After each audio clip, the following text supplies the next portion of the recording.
He was extremely fortunate. He really was extremely fortunate. One accident leading to another. That's what happened to one DeKalb employee who became trapped in a muddy trench while repairing a water main break in Lithonia.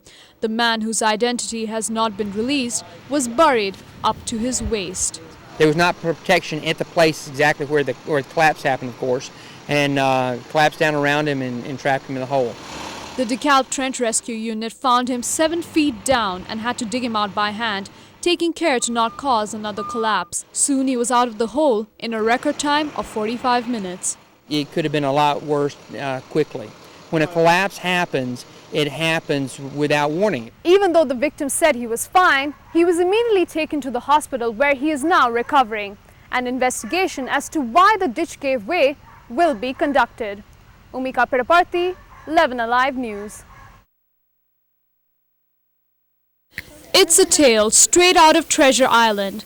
Catherine DeGuardiola was landscaping her backyard in her home, just a few blocks down from the governor's mansion in Buckhead, when she thought she found something. Something every bit as valuable as buried treasure. Rocks that could be ancient Native American artifacts. Started picking them up and found one that was so interesting that I kept it and just started to think about this. This is unusual. DeGuardiola looked up tribes that used to occupy what is now prime real estate in the heart of Atlanta. Her search led her to the Muskogee Creek Nation office in Oklahoma. So she flew in the office's second chief, Chief Alfred Berry Hill, and his assistant, Chief Dave Dunson, to her home for a look. Our villages weren't like what they were back here because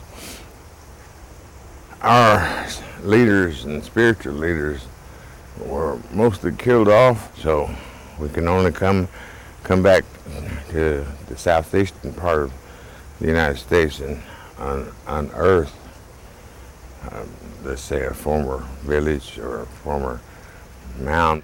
Chief Dunson says that they are grateful to DeGuardiola for allowing them to examine her land. Usually it's after the fact that something's been destroyed and then they contact us. But at this point, she was kind enough to let us know that what she had seen here on her property. So is DeGuardiola's house on top of ancient Muskogee land? It's possible because of the shape of this little hill itself. For now, Chief Berryhill says it's hard to say and that he is waiting for a Muskogee anthropologist's opinion. But whether or not the find proves to be true, DeGuardiola believes she has a sense of duty. These people were here first, and it's not, it's not to say, sell your houses and things like that. It's just to say we need to remember it. This is history. This is their history that is our history, and we have forgotten it. And with the need to remember history, this trip may have brought the Muskogee tribe closer to home. I just imagine Umika how it was when they lived here. 11Alive News. No. The manhunt continues this afternoon for the suspect accused of shooting a DeKalb County police officer. Authorities say Derek Fry is armed and dangerous. Call 911 if you see him. Police say Fry was driving a stolen truck when Officer Jerome Tillery tried to pull him over. Officers tell us the truck wrecked. Fry ran, then shot Officer Tillery. The bullet went through his arm. His bulletproof vest may have saved his life. The officer looks good. I asked him how he felt. He said he was, under the circumstances, feeling good. He's with his family at this time. He's alert. And under the circumstances, I felt good about what I saw. Here's another look at Derek Fry. Again, anyone with information about his whereabouts should call police immediately. President Barack Obama says the country's long-term economic success will be tied to the success of the nation's schools. Speaking at the Centennial Convention of the National Urban League, the president says he won't tolerate a status quo where the United States lags behind other countries in education achievements. The Urban League criticized Obama's $4.35 billion education initiative, Race to the Top. Today, the president made a sales pitch. So for anyone who wants to use Race to the Top to blame or punish teachers, you're missing the point. Our goal isn't to fire or admonish teachers. Our goal is accountability. Georgia is once again a finalist for the Race to the Top program. It's a chance for the states to get a share of $3 billion in education funding.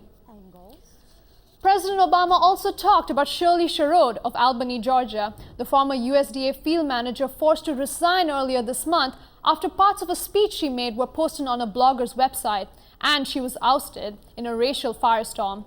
The president says Shirley Sherrod deserves better than what happened last week. Sherrod is speaking on a panel at the National Association of Black Journalists in San Diego about the importance of the media getting the facts. Today, she said she plans to sue blogger Andrew Breitbart, who originally posted the video. Well, it wasn't all media. You know, that's one thing. It was Fox. You know,